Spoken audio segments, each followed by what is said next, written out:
I'm Gisli Gudjonsson, an Emeritus Professor of Forensic Psychology at King's College London and an Honorary Consultant Forensic Psychologist at Broadmoor Hospital. I'm a clinical and a forensic psychologist. I learned about ADHD when I met Dr. Young in 1998, but in 1996 I'd actually worked on a case, a serious criminal case at the Central Criminal Court, where I had assessed a young lad who was only 15, charged with murder, who had a lot of symptoms of restlessness, hyperactivity, inattention and impulsivity, which I recorded very carefully in my report. Unknown at the time to me was these were crucial symptoms of ADHD. Later on, in 2003, the person was seen by Dr. Young, who had discovered that in actual fact he had been misdiagnosed as having learning disabilities, because at the time he had an IQ of 56. He had an IQ of 56 at the time when he was 15. When assessed when he was 23, he had an IQ of 79, which suggested that his ADHD in childhood has suppressed his IQ and make him misdiagnosed as learning disabled. And that is a terribly important lesson to me. I am a committee member of UKAP. I think it's a terribly exciting venture.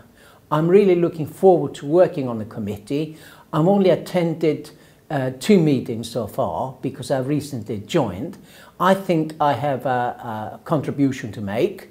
I'm currently conducting research into ADHD among young persons in Iceland. We've been doing a number of national surveys that actually is international. These are international findings that demonstrate the importance of early ADHD and the impact on their development and substance misuse and offending. So my contribution is really in terms of discussions, being on the committee, stimulating ideas, conducting research, increasing awareness and promoting better future for young children. Because what I've learned is that young persons who are not diagnosed early enough may get into trouble, get into offending, get into a bad behavioural style that may affect the rest of their life.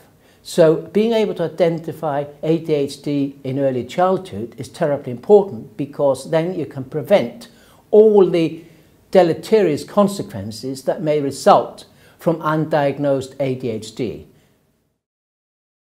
My experience in terms of research with people with ADHD relates first of all to my first degree when I did a study of people in youngsters in a home for delinquents, when in actual fact many of these individuals had symptoms that we would say now were consistent with a diagnosis of ADHD.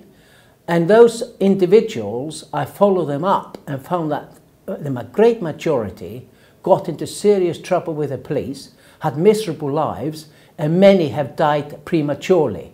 What I learned from that is the importance of diagnosing ADHD early to prevent that kind of thing happening. So I'm currently doing research into ADHD among youngsters in Iceland, doing a kind of big national surveys to try to identify the problems that are associated with ADHD and what can be done to prevent the deleterious consequences. The work that I currently do that relates to ADHD is mainly in terms of research with youngsters and young persons.